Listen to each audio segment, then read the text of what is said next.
Ես ողջունում եմ մեր բոլոր ռադիոլսողներին եւ ռադիոդիտողներին, դուք միացել եք Գործարար ալիքին, ես հիշեցնեմ, որ մենք շարունակում ենք հարցազրույցների շարքը Digitech-յան մեր տաղավարից, այսօր շարունակում ենք, իմ այսօրվա հյուրն է Շիրակացու ճեմարանի հիմնադիր տնօրեն Աշոտ Ալիխանյանը, բարև ձեզ, շնորհակալ եմ, որ մեր տաղավարում եք, միասին խոսենք ձեր ոլորտում նորարարություններից, ձեր ոլորտում իրականացվող կրթությունից ու առհասարակ Շիրակացու ճեմարանում ինչ կա։ Ես էլ եմ իհարկե շնորհակալ, որ արժանացել եմ ձեր ուշադրությանը, չեմ հիշում վերջին անգամ երբ էի ձեր ստուդիայում ինտերվյու տալիս, դա ըստ երևույթին Կարեն Վարդանյանի օրոք էր դեռ, որովհետև ինքն էր ինձ ուղղորդել, ես հիշում եմ, եւ շատ հետաքրքիր հարցազրույց ունեցանք, ինչու եմ Կարեն Վարդանյանի անունից սկսում, որովհետև այսօր մի շատ կարևոր իրադարձություն տեղի ունեցավ, եթե տեղյակ եք, չգիտեմ, այսօր առաջին անգամ ըստ երևույթին 20-ամյակի պատվին, Digitech-ի 20-ամյակի պատվին, հատուկ մրցանակ էր որոշվել եւ այդ մրցանակը հանձնվեց լավագույն արմատություն։ Այդ պատվին արժանացանք ես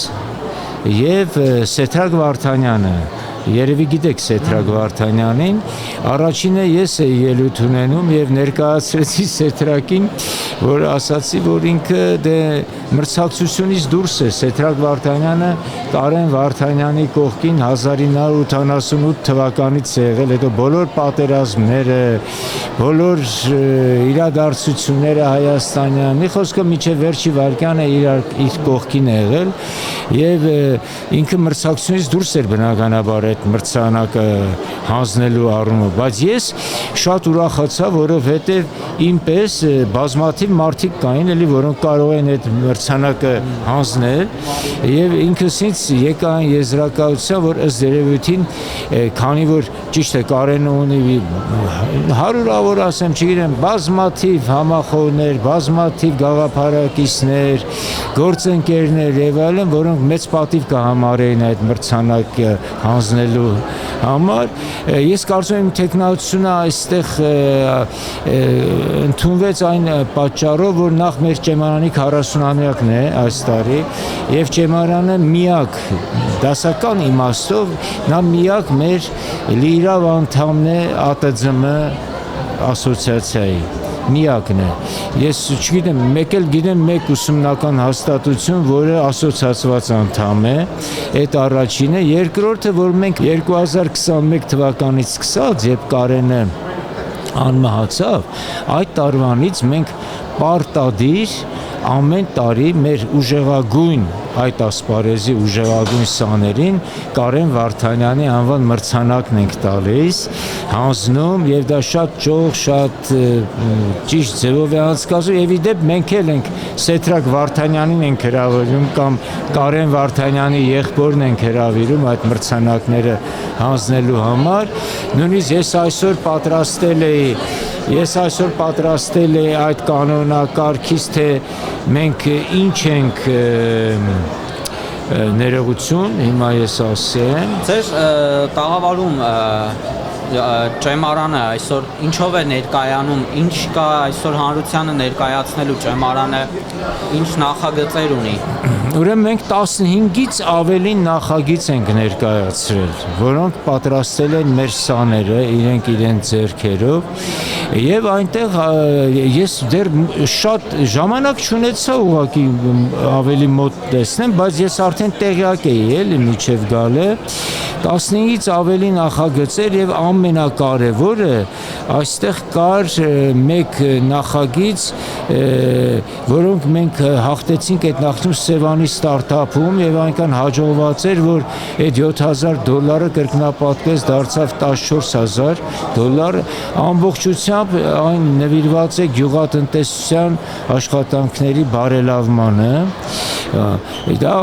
մեր այսօրվա ամենակարևոր աստղային նախագիծն է։ Հա կմանրամասնեք, եթե հնարավոր է, ինչի մասին է դա, գյուղական ինչպիսի նախագծերի էինք օգնության հասնում։ Ուրեմն Aerolink Technologies-ը հեղափոխում է գյուղատնտեսությունը անօդաչու թռչող սարքերի համակարգի միջոցով, նվազեցնելով թունաքիմիկատների գերօգտագործումը վնասատուների դեմ եւ այն դարձնելով ավելի հեշտ, ծախսարդյունավետ եւ կայուն։ Ինչպես միշտ էլի վերադառնում ենք անօդաչու թռչող սարքերին։ Դուք էլ գիտեք, որ անօդաչու թռչող սարքերը մեր Կարենի ամենակարևոր նպատակներից մեկն էր եւ ոչ մի կերպ չէին լսում իրեն։ Ցավոք, շատ ցավոք։ Մենք գիտենք, որ ճեմարանը 40 տարեկան է դառնում այս տարի։ Ինչպես եք պատրաստվում նշել ճեմարանի 40-ամյակը եւ պատմությունը ինչպես պիտի ներկայացնել 40 տարվա։ Ուրեմն 40-ամյակին մենք նվիրել ենք ամբողջ ուսումնական տարին, մինչև հաջորդ օգոստոսի 31-ը, այս տարին ամբողջությամբ լինելու է հոբելյանական տարի։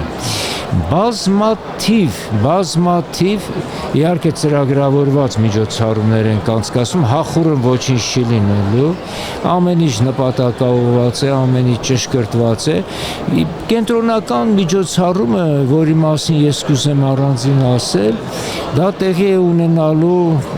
Կարեն Դեմիրճյանի անվան մարզահամերգային համալիրում նոյեմբերի 26-ին։ Այդ օրը մենք իմի ենք բերելու եւ նշելու ենք տոնական ձևով նշելու ենք մեր 40-ամյակը։ Կարևորն այն է, որ մենք այդ օրը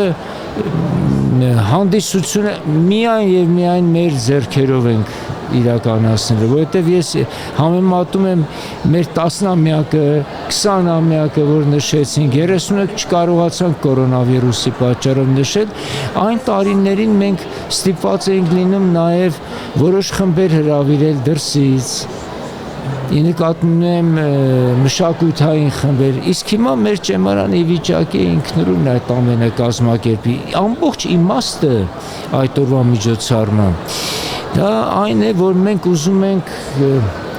ցուցադրել, հանրությանը ներկայացնել ինչից, որտեղից, ուր է հասել ճեմարանը։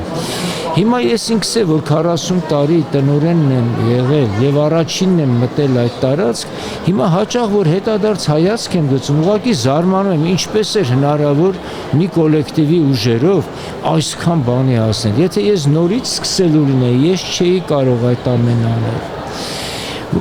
Գիտեք, հիմա մի գիրք է գրվում այդ 40 տարիների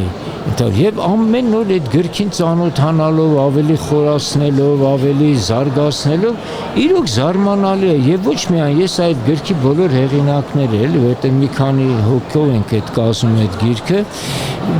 անհավատալի է, որ հնարավոր էր Հայաստանում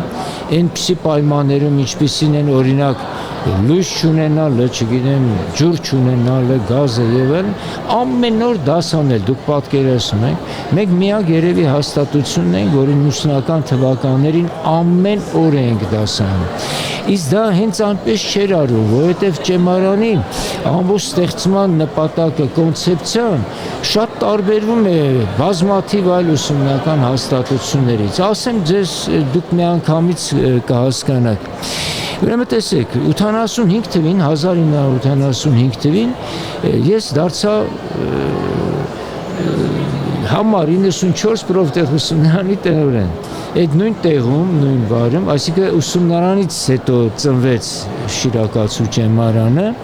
85 թվին կիսաքանդ, կիսաշենք, բայց նոր հանձնած շենքեր, բայց 85 թվին մենք բոլորս ոգևորված էինք, զարգացած երկիր էինք, սովետական միության կազմում էինք եւ այլն, եւ այդ միակ ուսումնարանն էր, որ պատրաստում էր կադրեր ամենաժամանակակից մասնագիտությունների գծով։ Այստեղ ամբողջությամբ ներգրավված էր Պաշտպանության նախարարության արդյունաբերությունը։ ուսումնասիրությունը։ Տեսեք, որ մեր ժողովրդին ասում ես ուսումնարան, իրեն թվում է թե դա վարսավերների ուսումնարան։ Ինչ որ միջին մասնագիտական, կոշկակար, բայց այս ուսումնարանը անունն էր ուսումնարան, բայց այս ուսումնարանը կիսա բարձրագույն հաստատության մակարդակի հաստատություն էր։ Մենք պատրաստում ենք մասնագետներ, պատկերացնում եք ամենաժամանակակից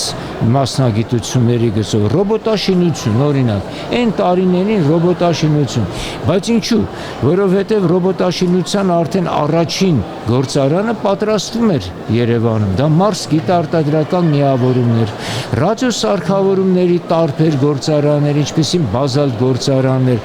դե ես ասեմ ձեզ, քանի որ ես ուսումնասիրել եմ եւ այդ տարիները եւ հետագա տարիները Հայաստանը ամենազարգացած հանրապետությունն էր արդյունաբերական եւ տեխնիկայի եւ գիտության զարգացման հարցում սովետական միությունում նկատում եմ նա համար մեկն էր դուք եթե կրթության ասպարեզում մենք երկրորդն էինք առաջինը Լենինգրադի մարզն էր ապա արդյունաբերության մենք առաջի տեղում ենք եւ սրա բացատրությունն էլ կա տեսեք միակ երևի հանրապետություններ որ որևէ բնական հարստություն չուներ նավթ չունեինք գազ չունեինք չէ ոսկի էլ չունեինք, այդ ոսկու մասին հետո իմացանք, էլի շատ տարիներ ուշ, կամ էլ եթե գիտեինք էլ, ապա շատ քիչ քանակությամբ ոսկի է։ Այսինքն Հայաստանի արդյունաբերության եւ գիտության զարգացումը ամբողջությամբ դրվել էր ինտելեկտուալ կարողությունների վրա։ Եթե չունես այդ բնական հարստություն, ուրեմն դու պետք է արտադրությունը զարգացնես, թող այդ նույն նավթը, չգիտեմ, այդ նույն ոսկին տարբեր տեղերից բերում էին Հայաստանում շատ զարգացած արդյունաբերական ձեռնարկություններ կային, որոնք պատրաստում էին արդեն պատրաստի սարքավորումներ, այդպիսի սարքավորումներ էին, օրինակ տիեզերական սարքավորումները, դուք լսած կլինեք Գյուրզադյանի ինստիտուտը, աստրոմիավորումը, մեկը մեկից հզոր էր, իսկ ամենավերջինը, որ պետք է արդեն աշխատեր եւ արդեն պատրաստ էր 90-ական թվականներին, դա Մարս գիտարտադրական միավորումն էր։ Դուք պատկերացրեք այն տարիներին Եվրոպայում սա երկրորդն էր լինելու կոմանդո ապարատների գծով, ռոբոտաշինության գծով, բայց ցավոք ոչ մի օր էլ չաշխատեց։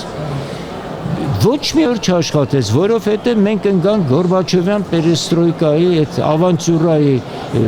բանի տակ եւ ուրեմն եկավ մի բան, որ մենք հասկացանք, որ ամբողջ երկիրը քանդվում էր Հայաստանը ամբողջությամբ։ Մենք հիմա կառուցելու եզրին ենք, եթե նայենք մեր տեխնոլոգիական այս բուրըն զարգացումը եւ ինչպես դուք նշեցիք Digitech-ի 20-ամյակին Կարեն Վարդանյանի անօթաչուների, եթե այսպես կարելի ասել, այն սերնդի, որը մանր քայլելով գալիս է տեխնոլոգիական զարգացումները ձեռքում պահած եւ այն գիտական հենքը, որը որ ձեր սերունդը թողել է մեր սերնդին եւ այն սերնդին, ովքեր այսօր զարգացնում են գիտությունը, մենք կարող ենք ասել, որ այն տեխնոլոգիական զարգացումները, որոնք այսօր ծնվում են, ապագայում ավելի լավն են դարձնելու համայնքը եւ ինչու՞ չէ նաեւ երկիրը։ Թույլ տվեք համաձայնվել ձեզ հետ կիսով չափ, որովհետեւ այն կորուստը, որ մենք ունեցանք այդ տարիներին, տեսեք, օրինակ Հայաստանը, ինչպես ասացի, ամենազարգացած արդյունաբերական կենտրոնն էր սովետական միության։ Կարելի էր, չէ, այդ ցուրտ ու մութ տարիները, որ եկան, թողալ ամեն մի հաստոցի վրա, հակել, սիրուն, յուղել, դնել, որովհետև ուշ թե շուտ հոսանքը վերադառնալու էր, չէ, ուշ թե շուտ դա պետք է արտադրություն տար։ Իսկ մեր մոտ տեղի ունեցավ հակառակը։ Բոլորը ինչ կար չկար վաճառվեց, հենց նույն օրվանից սկսած վաճառվեց, դա իմ աչքի առաջ է եղել, ես դա տեսել եմ, հասկանում եք։ Դե վաճառվում էր այդ տարիների, տասնամյակների, 20-ամյակների մեր պապերի, մեր ծնողների ձեռքով ստեղծած այդ հզոր պոտենցիալը վաճառվեց գնաց արտասահման, վաճառվեց, թե թալանվեց, այդ էլ դժվարանում եմ ասեմ ինչպես եղավ, բայց այնուամենայնիվ Հայաստանը զրկվեց այդ իր պոտենցիալից, եւ սա մի շատ կարևոր հանգամանք կա, մենք որ հաճախ օգտագործում ենք մութ ու անհույս տարիներ եւ այլն, մեկը չի ասում, բայց այդ ինչի մութ եղավ։ Մեզ բոլորը բացատրում են, ասում են, դե գազամուղը պայթեց, թուրքերը գազամուղը պայթացրին, չէ, եւ ուրեմն դրա համար էլ մենք այսպիսի իրավիճակի մեջ հայտնվեցինք։ Այդպես չի եղել։ Գնալով ես համոզվում եմ, որ այդպես չի եղել, որովհետեւ դրան նախորդեց մեր ատոմակայանի փակումը։ Մենք քանի որ մոտենում ենք մեր եթերաժամանակի ավարտին, ես առաջարկում եմ այս թեման, որը որ ավելի լայն կարող ենք քննարկել։ Մենք կապ հաստատենք եւ արդեն կառավարում ավելի լավ քննարկենք։ Բայց մի բառով կարելի է ուղղակի ավարտին հասցնել, էլի։ Ատոմակայանի փակելը դա 30% էներգիայից զրկվելն էր։ 30%-ով։ Եթե դրանից որ գազամուղն ենք պայթացնում, ուրեմն արդեն զրկում ենք 90 քանի տոկոսով։ Բնականաբար արդեն կասկածա չի առաջանում, որովհետեւ հատուկ էր կազմակերպված, որ այդ բոլոր գործարանները թալանենք եւ վաճառենք։ Եվ որոշ մարդիկ դառնան միլիարդատերներ, իսկ որոշ մարդիկ աղքատության ծայրահեղ վիճակին հասած թողեն գնան Հայաստանից։ Այդպես էլ տեղի ունեցավ այդ տարիներին։ Շնորհակալ եմ շատ ձեզ, մեզ հետ կիսվելու ձեր հիշողություններով։ Բայց որպեսզի ուրախ գոնե նոտայով ավարտենք, իհարկե, այն ինչ որ Կարեն Վարդանյանն արեց այս դիջիտեկներով, բաներով, ամբողջությամբ էլ չենք կարա վերականգնենք, 0-ից նորից ենք սկսել հիմա մենք աշխատել։ Չես կարա վերականգնես այն ինչ որ արդեն կորցրել ես տասնյակ տարիների ընթացքում։ Բայց բարեբախտաբար նոր սերունդը մեծանում։ Նրանք պետք է արդեն ճիշտ հասկանան, ճիշտ հետևություններ անեն մեր պատմությունից, մեր դաժան պատմությունից, ես կասեի, եւ գուցե Հայաստանը դարձնենք հզոր։ Մենք ուրիշ ուղի չունենք, ուրիշ ճանապարհ չունենք։ Շնորհակալ եմ շատ։ Ես էլ եմ շնորհակալ։ Իսկ ես հիշեցնեմ, որ մենք աշխատում ենք Digitech-յան մեր տաղավարից, տաղավարում աշխատեց Ալբերտ Ավետիսյանը, իսկ իմ հյուրն էր Աշոտ Ալիխանյանը, Շիրակացու ճեմարանի հիմնադիր տնօրենը, կհանդիպենք։